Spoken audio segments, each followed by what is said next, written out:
സുബഹി നേരം വീശും കാറ്റിൽ സുഗന്ധമായവൾ തഴുകും നിന്നെ.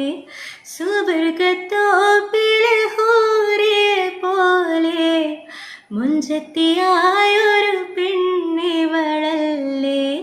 സുബഹി നേരം വീശും കാറ്റിൽ സുഗന്ധമായവൾ തഴുകും നിന്നെ. സുബർഗത്തോപ്പിലെ ഹൂറിയെ പോലെ മുഞ്ചത്തിയായൊരു പെണ്ണിവളല്ലേ. കവിളിൽ മറുകുള്ള സുന്ദരി അവൾ, കരൾ കവർന്നൊരു